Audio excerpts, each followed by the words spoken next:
வணக்கம் நேர்களே. இன்று ஃப்ரைடே தி 13th.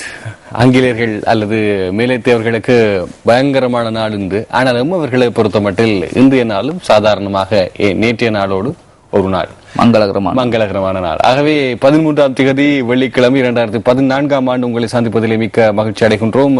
ஜூன் மாதத்திலே இன்றைய தினம் வெளியாகக்கூடிய பத்திரிகைகளை நாங்கள் கரம் பிடித்து அதனுடைய ஸ்பரிசத்தை உணர்ந்து கொண்டு தரப்போகின்றோம். ஆகவே அந்த பத்திரிகை அச்சிடும் அந்த உணர்வையும் நாங்கள் சேர்த்து கொடுக்கலாம் என்ற நம்பிக்கை நமக்கு இருக்கிறது.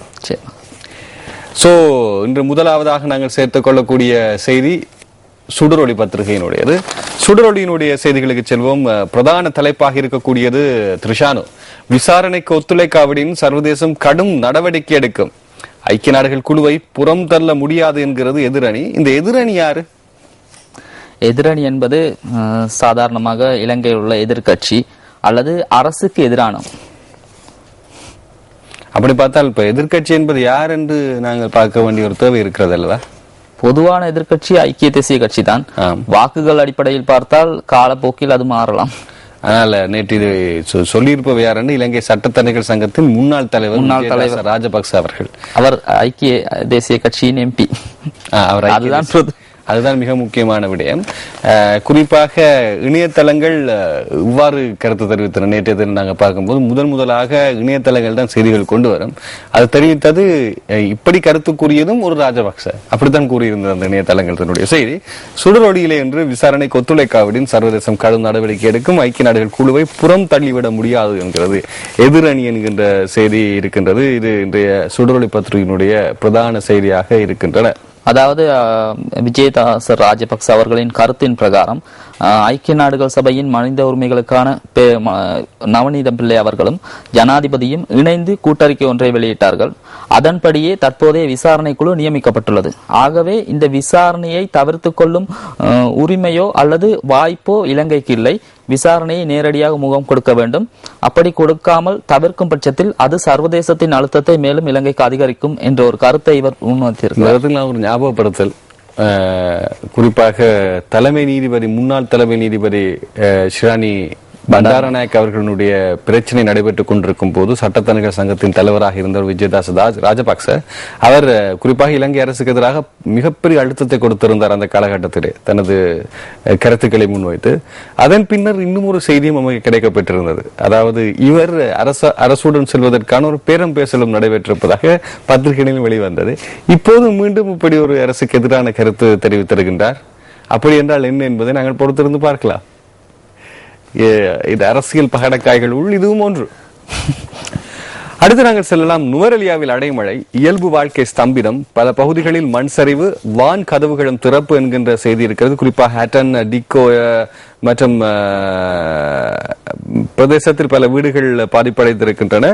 இது தவிர மஸ்கெலிய, கொட்டகல போன்ற பகுதிகளிலும் தொடர்ச்சியாக வெள்ளப்பெருக்கு இருப்பதான தகவல்கள் நமக்கு குறிப்பாக பிராந்திய செய்தியாளர்கள் மூலமாக கிடைக்கப்பட்டுக் கொண்டிருக்கு. அத்துடன் கஜமுகன் இங்கு குறிப்பிட்டாக வேண்டிய ஒரு விடயம், நுவரெலியாவில் இன்றைய தினம் பாடசாலை விடுமுறை வழங்கப்பட்டுள்ளது, விசேட விடுமுறை.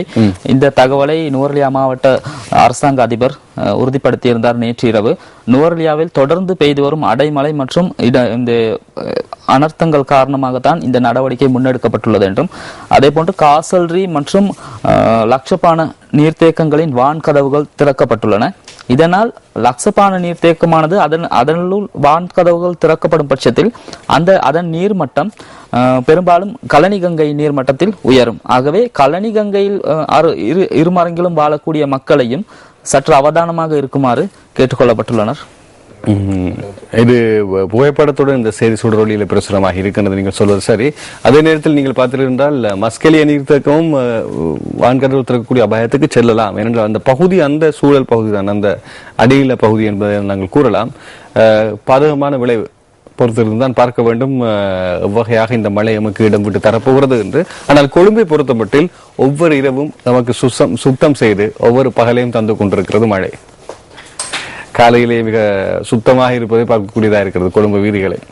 அடுத்து, கிழக்கு மாகாண முதல்வர் பதவியை 2015 மார்ச்சில் கையேற்கும் முஸ்லிம் காங்கிரஸ். இப்போது அது குறித்து பேசுவது முட்டாள்தனம் என்கிறார் ஹசன் அலி என்கிற செய்தி பிரசுரமாயிருக்கிறது. இந்த கிழக்கு மாகாண முதல்வர் பதவி என்பது இப்போது வேண்டாம் வெறுப்பான பதவியா இருக்கிறது. அங்கே இருக்கக்கூடிய ஏனைய மாகாண சபை அமைச்சர்கள் தனக்கு இது கிடைத்தால் போதும், அதாவது வாய்ப்புகள் கிடைத்தால் போதும் பிரதி அமைச்சருக்கு என்பது போன்ற ஒரு தொனியில் தான் இப்போது தொழில்பட்டுக் கொண்டிருக்கின்றார்கள். அதாவது இங்கே ஹசன் அலி கூறுவது என்னவென்றால், அரசாங்கத்துடன் ஒரு ஒப்பந்தம் இடப்பட்டே இந்த விடயம் கையாளப்படுகின்றது. ஆகவே 2015ஆம் ஆண்டு மார்ச் மாதம் வரைக்கும் கால அவகாசம் உள்ளது. பதவியை எதிர்பார்க்கிறவர்கள் தான் இவ்வாறான புரளியை கிளப்புகிறார்கள். அந்த காலம் வரும்போது அதனை நாம் பெற்றுக்கொள்வோம். அதற்கு முன்னர் ஒப்பந்த பிரகாரம் அரசாங்கம் செய்ய வேண்டிய விடயங்கள் நிறைவேற்றப்படவில்லை என்று கேட்டிருந்தால் கூட அது நியாயமானது. கிழக்கு மாகாண முதலமைச்சர் பதவி குறித்து தற்போது பேசுவதில் எந்த அர்த்தமும் இல்லை என கூறியிருக்கிறார். அதே நேரத்தில் இந்த அலுத்கம என்கிற பகுதி கொஞ்சம் கவலைக்கிடமான பகுதியாக இப்போது மாற்றம் பெற்றுக் கொண்டிருக்கின்றது. இன முறுகள் தோற்றப்படக்கூடியது. இதற்கு முன்னரும் இணையதளங்களிலே பல செய்திகள் வந்திருந்தன. அதிரடி படையினர் குவிக்கப்பட்டிருந்தார்கள் பதற்றத்தை அடக்குவதற்கென்று. இப்போது மீண்டும் அலுத்கமையில் ஒரு பதட்டம். முஸ்லிம் இளைஞர் தேரருடைய முருகல் என்கிற செய்தி பிரசுரமாக இருக்கின்றது. ஒரு தேரர் முஸ்லிம் இளைஞர் ஒருவர் தன்னை அடித்து விட்டார் என்று வைத்தியசாலை சிகிச்சை பெற்று பின்னர் கொண்டே போலீஸ் நிலையத்திலே பதிவு செய்திருக்கின்றார்கள். அதன் பின்னர் நீதி கோரி பெரும்பான்மையின மக்கள், சிங்கள மக்கள் அந்த போலீஸ் நிலையத்துக்கு முன்னாக போராட்டம் நடத்திய செய்தி ஒன்றும் வந்திருக்கின்றது. இப்போது அதிரடிப்படையும் அதை தளம்பல் நிலைக்கு கொண்டு வருவதற்கு இயல்பு நிலைக்கு கொண்டு வரும் முயற்சியில் நேற்று மாலை அவர்கள் ஈடுபட்டிருந்ததாக தான் இந்த செய்தியில் குறிப்பிடப்பட்டுள்ளது.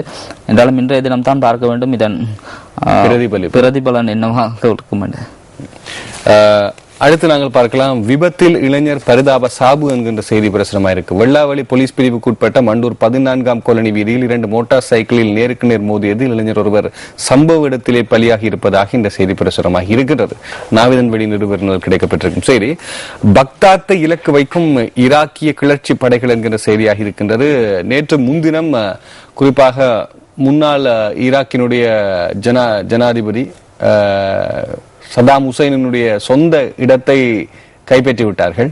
இப்போது பக்தாத் நோக்கி தமது இலக்கை முன்வைத்திருக்கிறார்கள் கிளர்ச்சியாளர்கள். ஆனால் குறிப்பாக தற்போதைய ஈராக்கினுடைய தலைவரோ என்ன கூறுகிறார் என்றால், எமது இராணுவத்தை மாத்திரம் மையப்படுத்தி நாங்கள் இந்த கிளர்ச்சியாளர்களை முறியடிக்க முடியும், நமக்கு எந்த ஒரு சர்வதேச உதவியும் தேவையில்லை என்று. ஏனென்றால் ஈராக்கிய அழுத்தம் அந்த அளவு தூரத்துக்கு சென்றிருக்கிறது. முக்கியமாக அமெரிக்கா நோக்கி எந்த ஒரு வருமானத்தையும் அல்லது படை சார்ந்த எந்த உதவியும் எடுப்பதற்கு ஈராக் தயாராக இல்லை.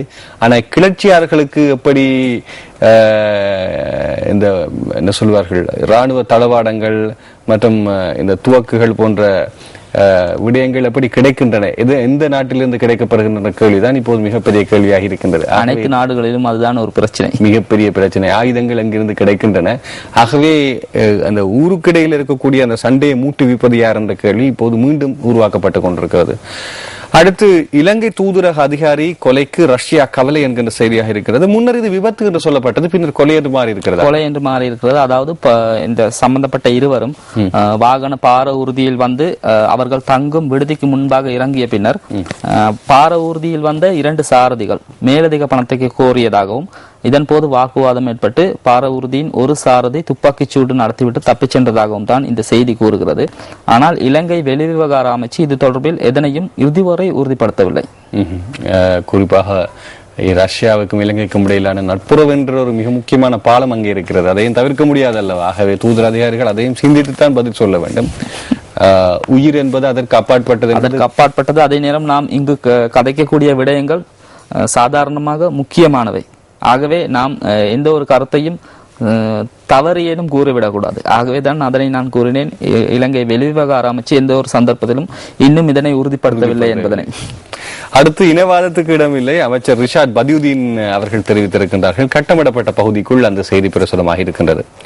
தொடர்ந்து, கொச்சிக்கடை அந்தோனியார் வருடாந்த திருவிழா இன்று என்கிற செய்தி புகைப்படத்தோடு பிரசுரமாக இருக்கிறது. இதை தவிர இன்றைய தினம் நமது சுடரொளி பத்திரிகையினுடைய மிக முக்கியமான கார்ட்டூன் சித்திரம் ஒன்று, எதிர்கட்சியின்றியே இந்திய பாராளுமன்றம் இயங்க முடியும், இந்திய செய்திகள். இதற்கு முன்னர் ராஜீவ்காந்தி இருந்த காலகட்டத்திலும் இந்திரா காந்தி இருந்த காலகட்டத்திலும் கூட, அதே நேரத்தில் முதலாவது பிரதமர், இந்தியாவினுடைய முதலாவது பிரதமர் இருந்த நேரத்திலும் கூட எதிர்கட்சிகள் இருக்கவில்லை. அதே போன்று இப்போதும் அப்படி இயங்காமல் செய்து விடலாம் என்கின்ற ஒரு செய்தி ஒன்று நேற்றைய தினம் இந்திய ஊடகங்களிலே பதிவாகி இருந்தது. எமது எதிர்கட்சி தலைவர் என்ன நக்கலா, என்று கேட்பது போன்ற ஒரு கார்ட்டூன் கேலி சித்திரம். வளமை போல் ஜேபி எங்கிருந்து உதிக்கிறதோ தெரியாது, கண்டுபிடித்து வரைந்து விடுவார். வாழ்த்துக்கள். அடுத்து சுடரொளி பத்தினுடைய ஆசிரியர் தலையங்கம் அடிப்படையில் மாற்றம் இல்லை என்கின்ற செய்தி பிரசுரமாயிருக்கிறது. இதை இறுதி போதின் போது இடம்பெற்ற மனித உரிமைகள் முறைகள் மற்றும் மனித குலத்துக்கு எதிரான குற்றங்கள் சம்பந்தமாக அடிப்படையில் மாற்றம் எதுவும் இல்லை என்று ஆசிரியர்களே இந்த விடயத்தை என்னத்தை பேசுறது, என்னத்தை சொல்லி என்னத்தை பேசுறது என்பது போன்ற ஒரு ஆசிரியர் தலையங்கம் பதிவாகி இருக்கின்றது சுடரொளி பத்திரிகையிலே. அது எமது யதார்த்தமான இலங்கையினுடைய கள நிலவரம். அடுத்து நாங்கள் பார்க்கலாம் வீரகேசரி பத்திரிகையுடைய செய்திகளை. இன்று வீரகேசரி பத்திரிகையுடைய பிரதான தலைப்பாக இருக்கக்கூடிய செய்தி, நிச்சயமற்ற நிலையில் மீள்குடியேறிய மக்கள் என்கிற செய்தி பிரசுரமாயிருக்கிறது. அரசாங்கம் கவனம் செலுத்த வேண்டும், பேரவையில் சலோகா பயானி வலியுறுத்தல் என்கின்ற செய்தி ஒன்று இங்கே பிரதான தலைப்புச் செய்தியாக இருக்கின்றது. ஆகவே ஏற்கனவே விஜயதாச ராஜபக்ச அவர்கள் கூறியது போன்று வெளிநாடுகளினுடைய அல்லது சர்வதேசத்தினுடைய அழுத்தம் இலங்கைக்கு கொஞ்சம் அதிகமாகத்தான் இருக்கிறது.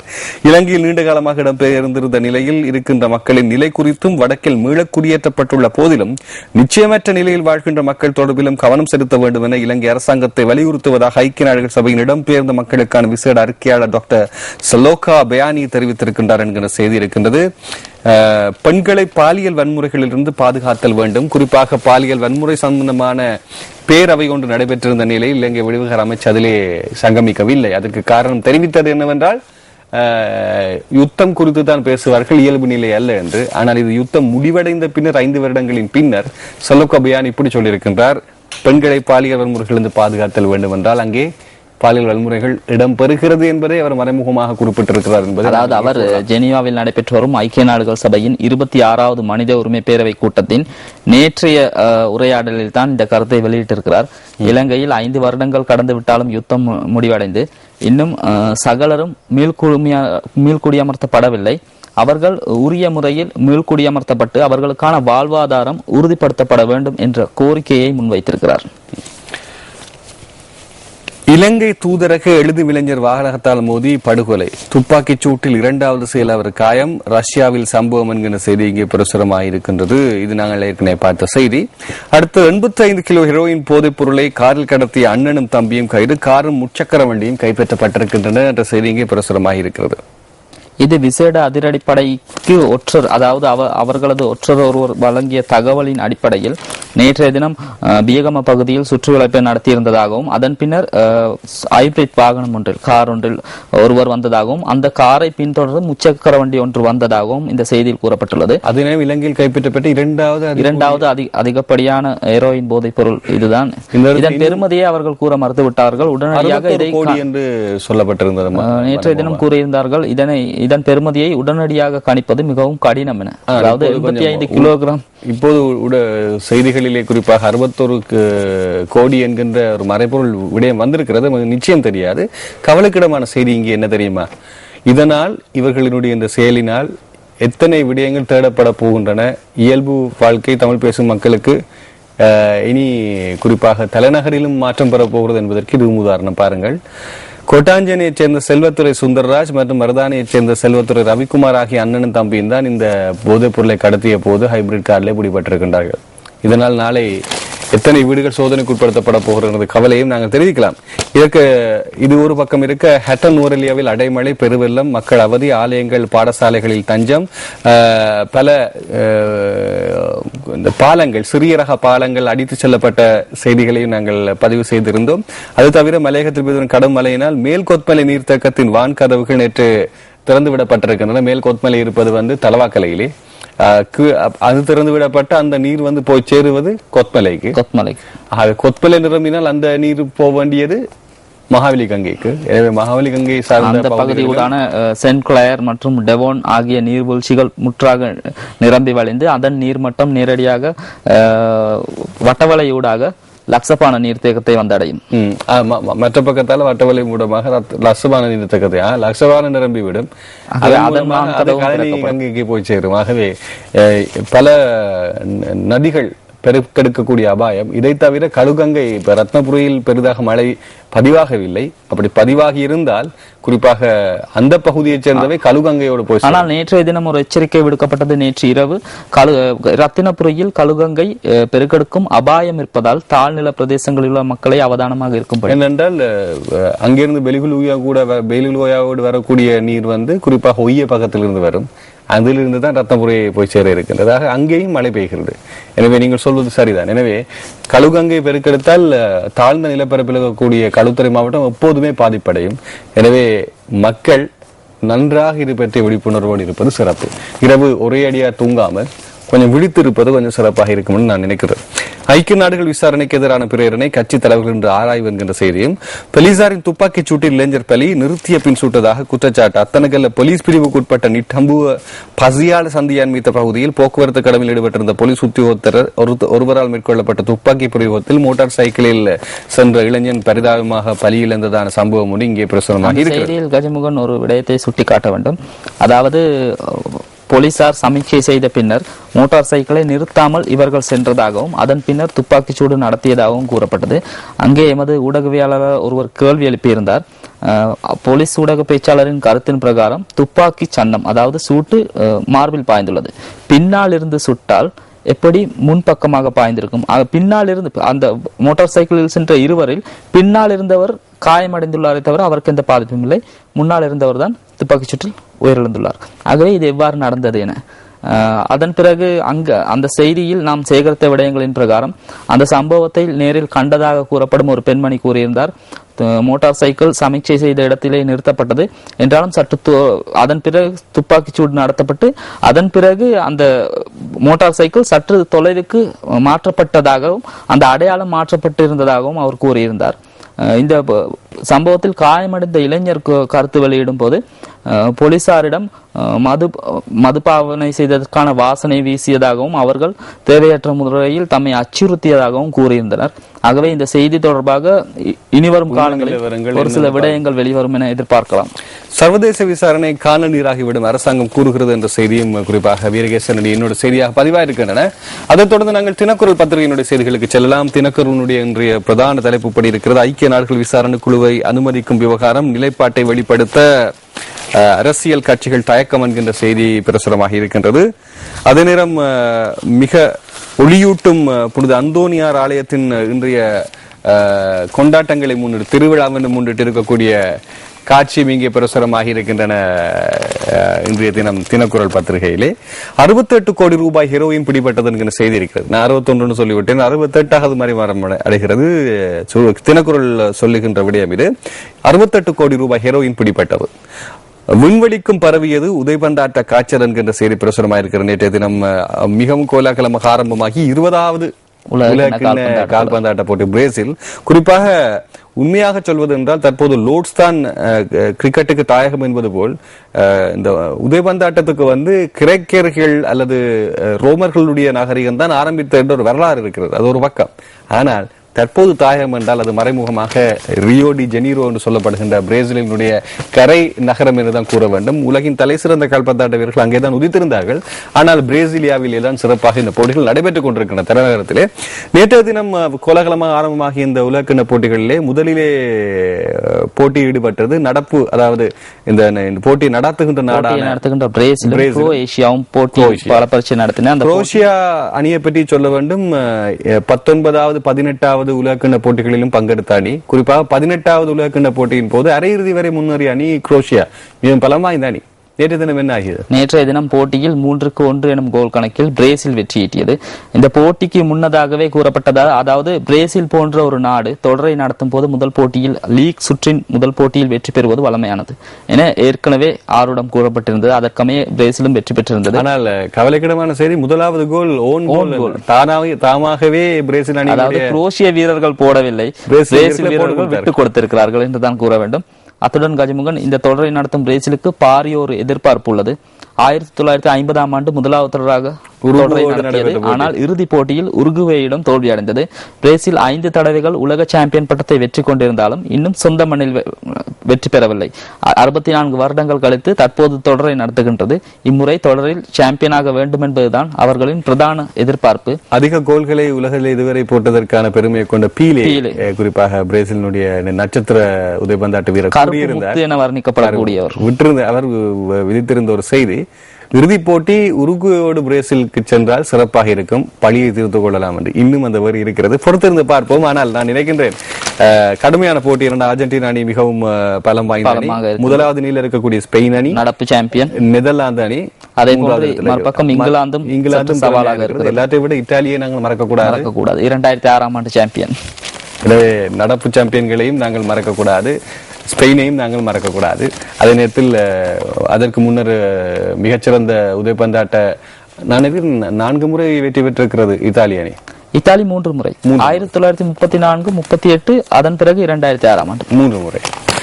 அடுத்த செய்திகளுக்கு செல்வோம். நாங்கள் அலுத்கம பகுதியில் முருகல் நிலை, ராணுவம் போலீசார் குவிப்பு, கைகலப்பை அடுத்து சில கடைகள் மீது தாக்குதல் என்கின்ற செய்தி பிரசுரமாக இருக்கின்றது. ஆக இங்கே இன்னும் ஒரு கள்ள நிலவரம் அதிகமாக தந்திருக்கின்றது. அதன் பின்னர் கடைகள் பல தாக்குதல் நடத்த பற்றிய செய்தியும் கிடைக்கப்பட்டிருக்கின்றன.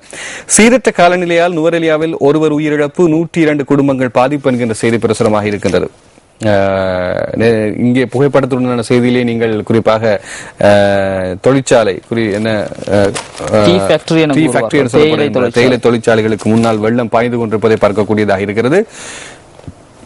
இந்த புகைப்படத்தை பொறுத்தவரை கஜமுகன், இது டிக்கோயா பகுதியை சேர்ந்த தொழிற்சாலையாக இருக்க வேண்டும். டிக்கோயா பகுதியில் வனராஜா தொழிற்சாலையாக இருக்க வேண்டும் என்பது என்னுடைய எதிர்கூறலாக இருக்கிறது. டிக்கோயா 6 பெருக்கெடுத்துள்ளமையால் அங்குள்ள தாழ்நில பகுதி முற்றாக வெள்ளத்தில் மூழ்கியுள்ளதாகத்தான் நேற்றைய தினம் தகவல் கிடைத்தது. அடுத்து உபாயம் வகுக்க கர்நாடகத்திலிருந்து கொழும்பு வருகிறார் குமாரசுவாமி. டெல்லியிலும் பார்க்க இலங்கை பயணம் செலவு குறைவாம் என்று கூறியிருக்கின்றார் மதச்சார்பற்ற கட்சியின் உறுப்பினர்கள். அடுத்து இந்த அலுத்கம பகுதியில் முருகன் நிலை என்ற விடயத்தை நாங்கள் இன்னும் அதிகப்படுத்தலாம். இன்றைய தினம்தான் குறிப்பாக இஸ்லாமியர்கள் ஒன்று கூடக்கூடிய நாள், வெள்ளிக்கிழமை. எனவே இன்று கொஞ்சம் பாதுகாப்பாக அந்த பகுதியை வைத்திருக்க வேண்டிய கடமை இருக்கின்றது. இன்னும் ஒரு தலைமை நிலைக்கு இலங்கை செல்லக்கூடாது. அடுத்து ரஷ்யாவில் இலங்கை அதிகாரி கொலை, மற்றொரு இளைஞர்களுக்கு துப்பாக்கி சூடு என்கிற செய்தி பிரசுரமாக இருக்கிறது. இது தினக்குரல் பத்திரிகையினுடைய செய்தி. நிறைவாக நாங்கள் இன்று வெளியாக இருக்கக்கூடிய தினகரன் பத்திரிகை செய்திகளுக்கு செல்வோம். தினகரனுடைய பிரதான தலைப்பு இன்று எப்படி இருக்கிறது என்றால், யாழ் பல்கலைக்கழக மாணவர் கல்வி நடவடிக்கைகளில் ராணுவம் தலையிடுவதில்லை, புலம்பெயர்ந்தோர் தங்கள் இருப்பை தக்க வைக்கவே இலங்கை மீது பொய் பிரச்சாரம் என்கின்ற செய்தியாக இருக்கின்றது. ஆனால் தினகரன், நீங்கள் இந்த தலைப்பை கொண்டு வந்திருக்கின்றீர்கள். ஆனால் இதற்கு முன்னர் இந்த மே 17, 18, 19 தேதிகளில் இலங்கையில் இருந்து வெளிவரும் அனைத்து ஏனைய தமிழ் பத்திரிகைகளும் ராணுவ தலையீடு உள்ளது என்பதை தலைப்பாகவே கொண்டு வந்திருந்தனர். ஆனால் அதன் போது அவர்கள், அந்த ஊடகவியலாளர்கள் ஒரு சந்தேகத்தை எழுப்பியிருந்தார்கள். ஏனைய பல்கலைக்கழகங்களுக்கு கல்வி நடவடிக்கைகள் நடைபெறும் போது யாழ் மாவட்டத்தில் அல்லது யாழ் பல்கலைக்கழகத்தில் மாத்திரம் எதற்காக விடுமுறை வழங்கப்பட்டது என்ற ஒரு சந்தேகத்தையும் எழுப்பியிருந்தார்கள். அது மக்களுக்கும் தெரியும் எதற்காக. அதை விட இன்னொரு மிக முக்கியமான விஷயம், இந்த புலம்பெயர்ந்தோர் தங்கள் இருப்பை தக்க வைக்க இலங்கை மீது பொய் பேசாரும் என்ற விடயத்தை நாங்கள் புலம்பெயர்ந்தவர்கள் பல தவறான விடயங்களை செய்கிறார்கள் துணிகரமாக சொல்லியவர்கள், நாங்கள் ஏற்றுக்கொண்டவர்கள். ஆனால் இந்த இடத்தில் அவர் இங்கே சுட்டி காட்டுவது என்னவென்றால், அங்கே அதாவது புலம்பெயர் நாடுகளில் தங்கியிருப்பவர்கள் தமது இருப்பை தக்க வைத்துக் கொள்வதற்காக இவ்வாறான குற்றச்சாட்டுகளை சுமத்துகிறார்கள் என்று கூறியிருக்கிறார். அவர் அப்படி சொல்லுகின்றார்.